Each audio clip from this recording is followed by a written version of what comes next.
Good morning. Welcome to This Week. Hello, everybody. Round 2. It is to identify what I call the common sense caucus.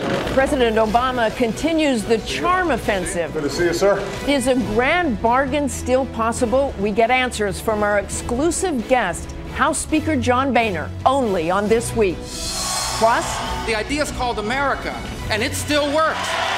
We're here to rebuild a country. Conservatives crash the Capitol. Habemus Papa. Cardinals make an historic choice. And the Pentagon adding new missile defenses on the West Coast. How serious is the North Korean threat to all of us? Plus, on the 10th anniversary of the Iraq War, ABC's own Bob Woodruff is here for a special look back. From ABC News, This Week with George Stephanopoulos. Reporting from the Newseum in Washington, Martha Raddatz. Hello again. George is off today. Great to have you with us. If President Obama hoped his charm offensive would improve chances of a grand bargain, the release of those dueling budget proposals this week showed just how far apart the two parties really are. So where does it leave us? Is a deal more unlikely, or is there a glimmer of hope? Our exclusive guest will have a lot of say in whether it does happen. We're pleased to welcome House Speaker John Boehner. Good morning, Mr. Boehner. Good to be with you, Martha. It's great to have you here. I call it the so-called charm offensive because you don't seem particularly charmed. You wrote that outreach is always positive, but then you wrote you had heard it all before, saying it's going to take more than dinner dates and phone calls from the president. So were those dinners and meetings a good thing, or did it make no difference at all? Well, it's always a good thing to engage in more conversation, engage more members in the conversation that have not been involved up to this point. But when you get down to the bottom line, the president believes that we have to have more taxes from the American people. We're not going to get very far. If the president doesn't believe that the goal ought to be to balance the budget over the next 10 years, I'm not sure we're going to get very far. And this is the whole issue. We have a spending problem here in Washington, and it's time to solve the problem. Where's your trust level with the president? I mean, you're talking about these meetings as if they really didn't mean much. No, the president and I, as I've made very clear, have a very good relationship. We're open with each other. We're honest with each other. But we're trying to bridge some big differences. So do you trust President Obama? Absolutely. Absolutely. Absolutely. There's no issue there. Listen to what President Obama told George Stephanopoulos about the debt this week. We've already cut $2.5, $2.7 trillion out of the deficit. If the sequester stays in, you've got over $3.5 trillion of deficit reduction already. And so we don't have an immediate crisis in terms of debt. In fact, for the next 10 years, it's going to be in a sustainable place. Is he right that we don't have an immediate crisis? We do not have an immediate debt crisis. But we all know that we have one looming. And we have one looming because we have entitlement programs that are not sustainable in their current form. They're going to go bankrupt. How long do we have to solve our problems? Nobody knows where this is. It could be a year, 2 years, 3 years, 4 years. It's not an immediate problem. But we can all... So you agree with the president on that? Yes. But his point, as he went on to say in that interview, is that we don't really need to do anything at this point. And I would argue that we do need to do something. Well, the American people know you can't continue to spend money that you don't have. And that's what the president wants to do. The president also said in that interview that his goal wasn't merely to balance the budget. He talks about a balanced plan. What's balanced about a budget that never gets to balance? Let's take a listen to exactly what President Obama said about balancing the budget. No, we're not going to balance the budget in 10 years. My goal is not to chase a balanced budget just for the sake of balance. My goal is how do we grow the economy, put people back to work, and if we do that, we're going to be bringing in more revenue. If we've controlled spending and we've got a smart entitlement package, then potentially what you have is balance. A quick response to that. That's exactly the point. Balancing the budget will, in fact, help our economy. It'll help create jobs in our country, get our economy going again, and put more people back to work. The fact that the government continues to spend more than $1 trillion every year that it doesn't have scares investors, scares business people, makes them less willing to hire people. Is the grand bargain dead?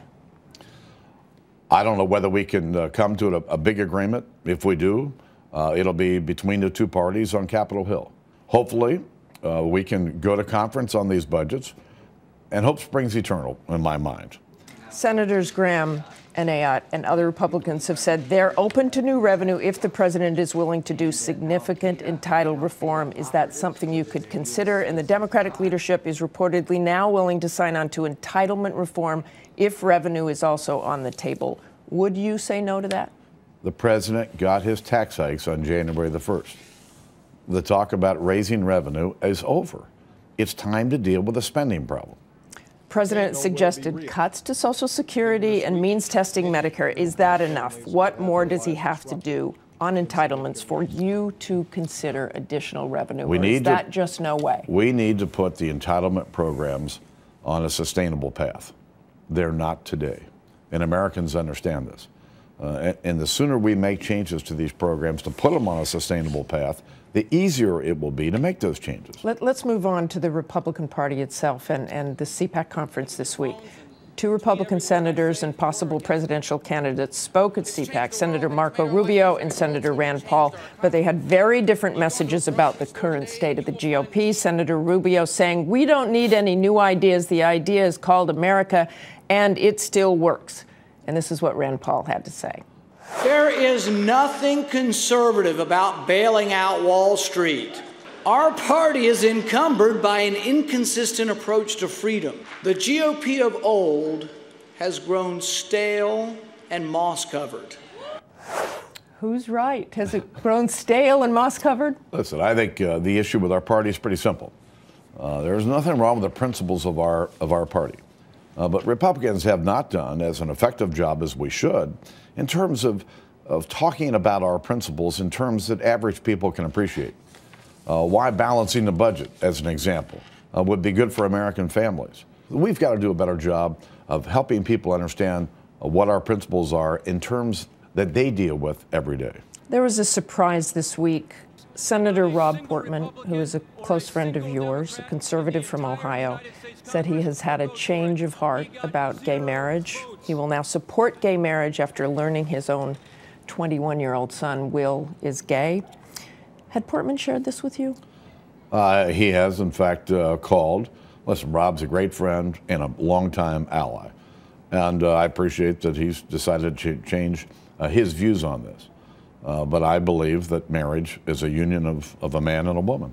Can you imagine yourself in a situation where you reversed your decision, as Portman has, on gay marriage if a child of yours or someone you loved told you they were gay?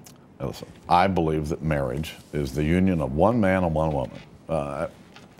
It's what I grew up with. It's what I believe.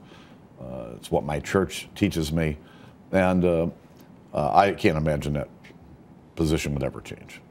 I want to get quickly to a couple more topics. Gun legislation. Will you commit to have a vote on the House floor on any gun legislation the Senate is able to pass? If they pass something, I've made clear that we will review it. In the meantime, our committees are continuing to have hearings, trying to get to the bottom of what can we do to help minimize these senseless crimes. I mean, listen, all of our hearts go out to the victims of these mass shootings. But we really need to understand what is it that we truly can do to ensure that this doesn't happen. Do you see any gun measures passing in the House? Background checks? We'll see what the Senate does. We'll review it, and we're going to continue to have our hearings and review this issue. Just to close here, you're the highest-ranking Catholic Republican in Congress. This week we saw the conclave elect Pope Francis, a Latin American. What does this mean for you? What does it mean for Catholics in the country? Well, this is the first time that we've had a pope from the Americas. So I think it's a giant step forward for the church. Latin America is a very, very Catholic continent. And I do believe that Pope Francis is the right person to really bring reform to the church. And what kind of reform? Well, we've got a number of issues at the Vatican that I think need fresh eyes. And he's clearly made a commitment to clean up some of the problems that the church has had. And it's pretty clear from his humble nature that his papacy will be one that I think a lot of people will appreciate. Thank you so much for joining us this morning, Speaker Boehner. Great to have you here. Thank you.